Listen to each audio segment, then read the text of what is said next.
तम स्वाधीनता दिवस अर्थात 15 अगस्त 2026 आपण मानक सम्मुख रे एमिते एक विषय कहबाकू आसीची जहाँ सुनिले हम प्रत्येक भारतीय हृदय गर्व रे भरी जाए सेही विषय होची हमर स्वाधीनता दिवस। बंधु माने आज सकाळे जते बेले हम आकाश रे तिरंगा पताका उड़ौथिबा देखिछु सेते बेले हम मन रे गर्व रे भाव जागृत हुए किंतु आपण माने केबे भाबिसथि कि एई स्वाधीनता हमकु केते सहज मिलिथिला ना यहाँ पछरे अछि शताब्दी रे संघर्ष असंख्य नुआ अनेक बलिदान लक्ष लक्ष देश प्रेमी त्याग प्राय 200 वर्ष धरि इंग्रेज माने हम देश को शासन करुथिले हमर संपत्ति बाड़ी की लुटी नेले चासी को ऊपर भारी कर लगाइले शिल्प को नष्ट कले एवं हम भारत मानन को ताको देशर द्वितीय श्रेणी नागरिक बळी व्यवहार कले।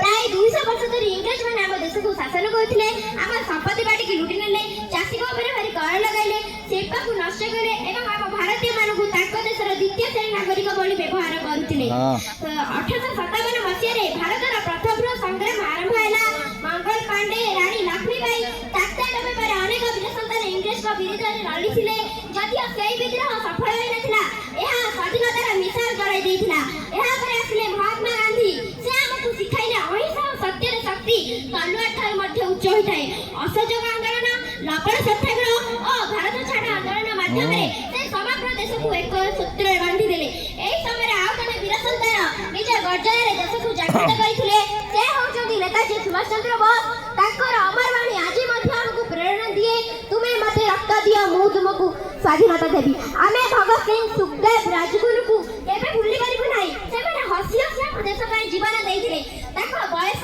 खूब कम थिले मध्य ताकर साहस आकाश ठार मध्य उछैथिला। आम ओडिशा मध्य देश ପାଇଁ गर्वर कारण वीर सुरेंद्र साय बक्सी जगबंधु रमादेवी मालती देवी पर अनेक वीर संतान आम ओडिशा माटी को गौरवान्वित करिसंती सेमानक त्याग को आमे सर्वदा मन रखिबा उचित। शेषरे 15 अगस्त 1947 रा मध्यरात्रि आसिला भारत स्वाधीन हैला लाल किला रे तिरंगा पताका गर्वर सह उड़िला समग्र देश आनंद रे भरी गला। आ बंधु माने एहा एक दायित्व एहा अधिकार स्वाधीनता अधिकार होए एहा एक दायित्व मध्य आज आमे छात्र छात्री आम पाखरे बंधुक नाही किंतु बही अछि आम पाखरे तलवार नाही किंतु ज्ञान अछि आमे भला पढिबु सत्य कहिबु शृंखला मानिबु एहा एक सत्य देशका आसन राज्य में एक पद्धति रखते आमे जाति धर्म देश एकटे रहिबु आम देश को सर्वोपरि रखिबु आम देश को राष्ट्र करिबारे आम निज निज कर्तव्य पालन करिबु। मु मो भाषण को एक सुंदर वार्ता संक्षेप करबा चाहूची देश हमकु सब किछि देछि एबे देश ପାଇଁ କରିବା मोर पाणी मु एति कहि मोर वक्तव्य शेष करछि। जय हिंद जय भारत। नमस्कार छोट फटका केते बड़ा